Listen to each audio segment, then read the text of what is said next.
Good morning, students. Today I am going to explain about data types. Before explaining data types, I am going to explain about what is meant by variable.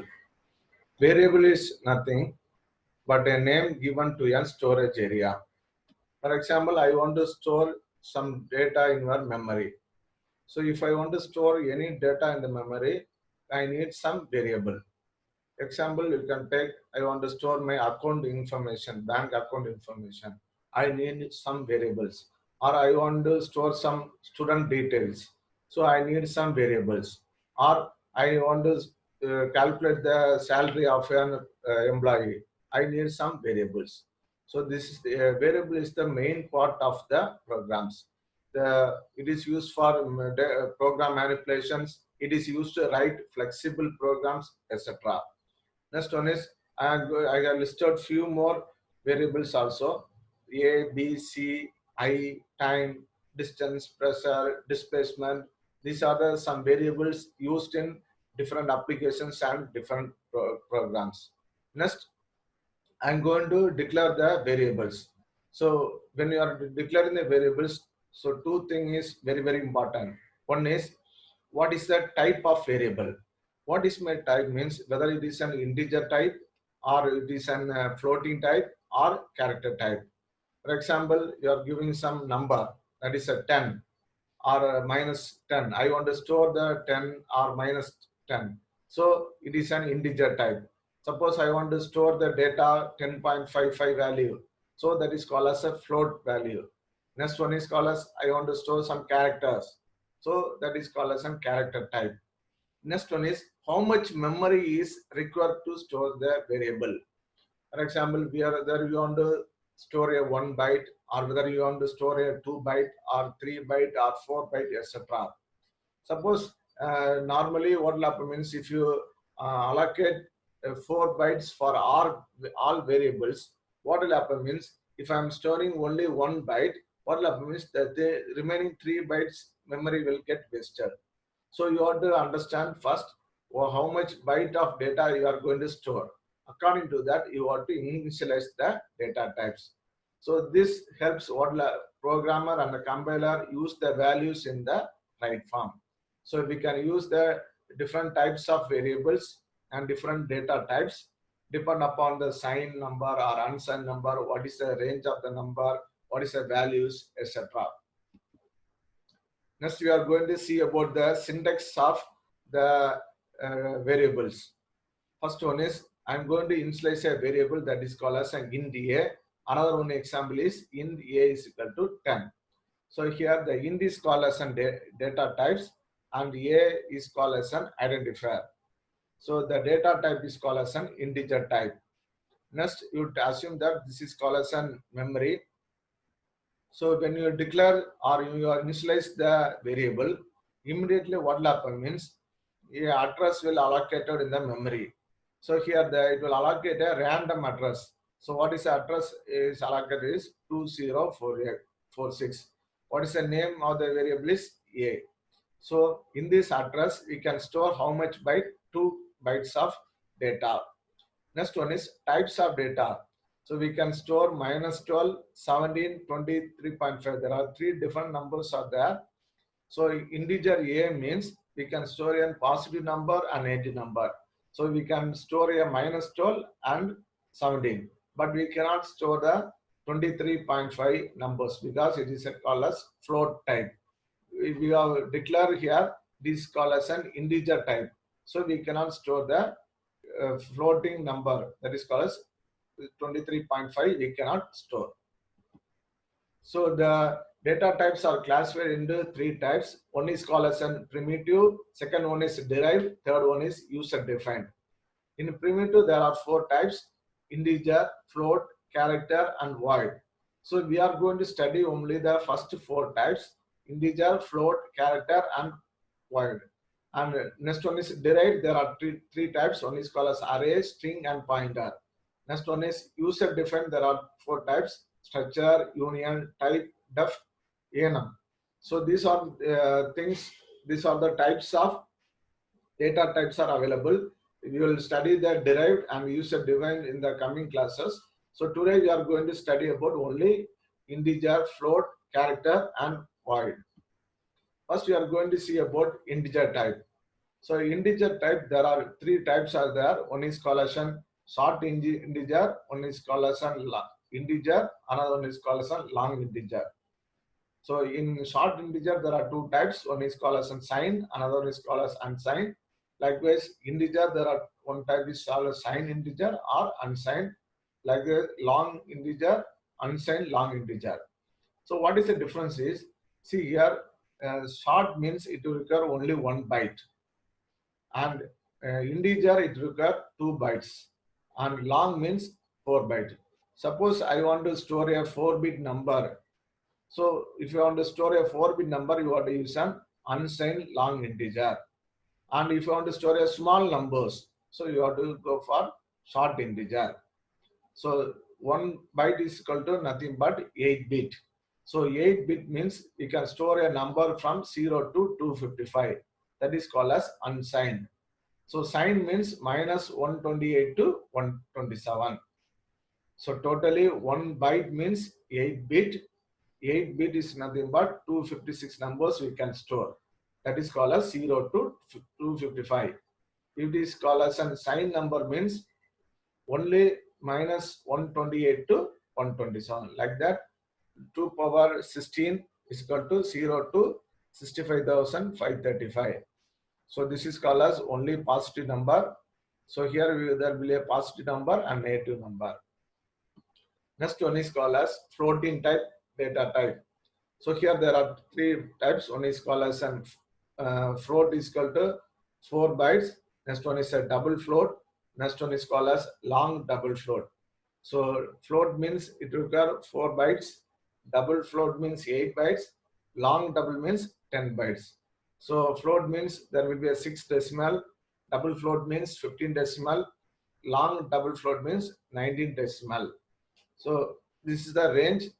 So this is the range of the floating types. So whenever you are going to use a floating number, so you have to declare the variable as float. Next one is called as character.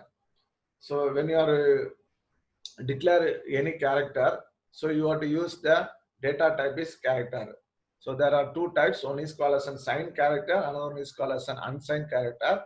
So it requires only 1 byte. So unsigned means only the positive number, that is called as 0 to 255. Signed character means both positive and negative, that is called as minus 127 to 128. These are the types of. Next one is declaration. So here I am taking a example, short integer. The short integer we can declare in different ways. For example, so there are two types. One is called a signed declaration, another one is called as an unsigned declaration. Unsigned means only we can declare the positive number. There are two methods. One is called as, can write as unsigned short A or unsigned short integer A. Both are same only. Next one is called as signed declaration. There are 4 types. Or you can write in short A or short integer A or short sign short A or sign short integer A. So if you are not represents any sign, it returns both positive number and negative number, it will accept. These are the syntax of the data types. So I have given integer data types. Next one is floating data types. Another one is character data types. First, integer A means this is one type of syntax. So here we can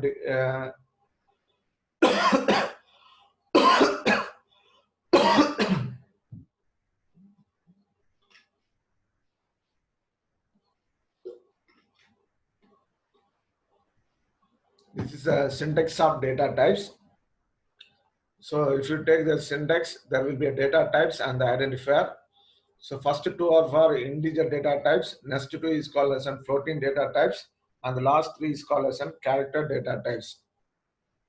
So float 10 is equal to 10 point, sorry, here float is equal to 10 point,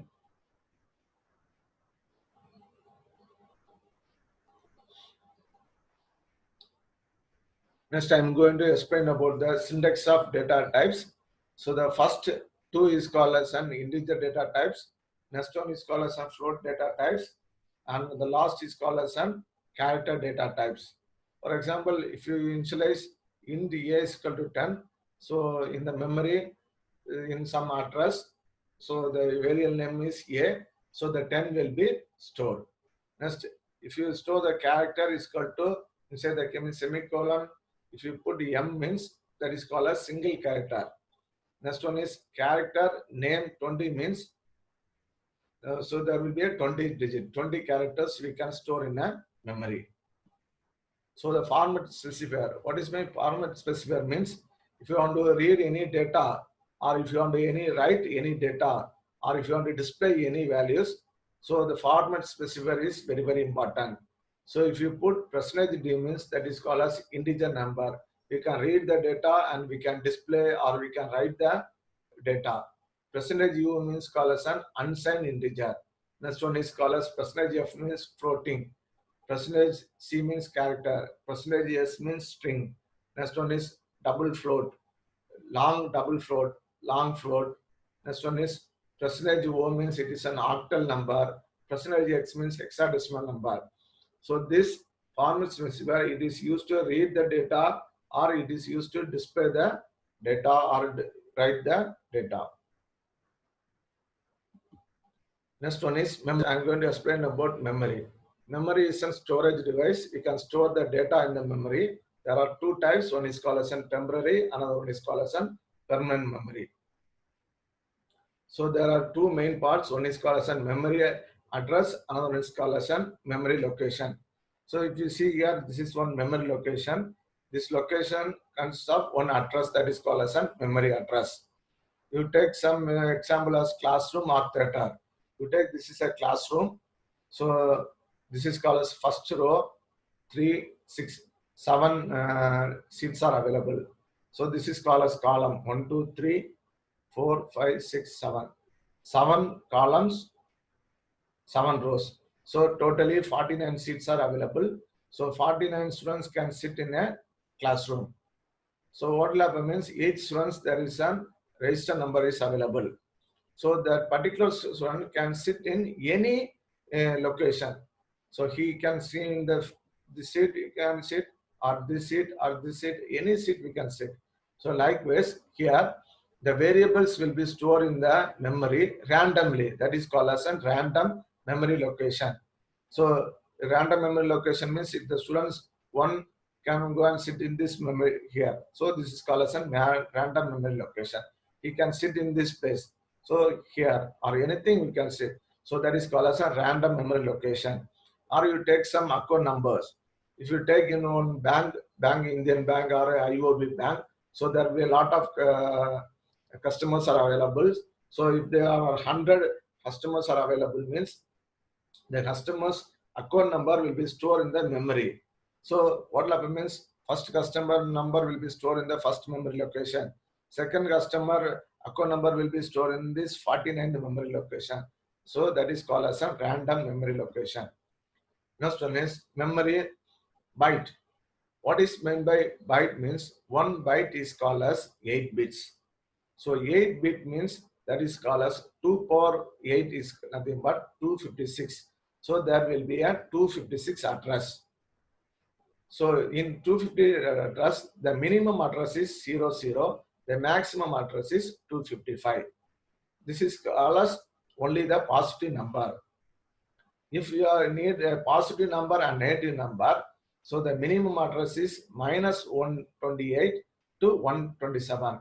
So what will happen is minus 128, 127, next it will come down to minus 1, 0, 1, 2, 3, 4, like that it will go to 127. Next we are going to see some sample program. So here, this is A is called as a variable. So int is called as an data type. So this variable is called as an integer data types. So I am initializing integer a is equal to 10. So this is called as a format specifier. So this is used to display the value. So you are here using a. So what will happen is automatically If you represent percentage of D, so A value will be displayed in the screen. So A is called as an variable. So the variable type, data type is called as an integer type because I'm using a 10. I can use -10 or 10. So that is called as a signed number or unsigned number. Both are called as an integer. Suppose I want to use a float number that is called as 10.35 means I want to represent here float A. Next here I format specifier I got to change as percentage F. So this is a 7-segment display. Already this program already I have explained in the class. So here I am using the integer data types because we have to use 1 or 0. So there is a decimal number I am going to use 1 or 0. So I am using a integer data types. So this is the binary counter program. These are the programs already we discussed in the previous classes. Here I am using 4 variables that is called as A, B, C, D. Another one is called as an I. So all these variables are integer type because I am using only the zeros and ones. So overlap means not a floating types. So I am using this integer type. And next one is this is the program to calculate the salary of an employee. So here I am using some variable that is called as an basic, gross, DA and HRA. So these all are called as a floating number because here we can see 0.8, 0.2, 0.9, 0.05, 0.95. Likewise, you are using a floating number. So you have to declare all these variables as an float data types. Next one is I want to display the characters. When you are display the characters, so you have to use the character data types. So here I'm entering the name Dennis. So output I will get as Dennis. So what will happen means here I am using the character data types. So number of character name. This is called as an variable and this is called as an data type. So this 20 represents we can display 20 characters. So here it is called as a string type. So it is called as given as percentage of S. So likewise, we can use the data types and variables depend upon the application of your programs.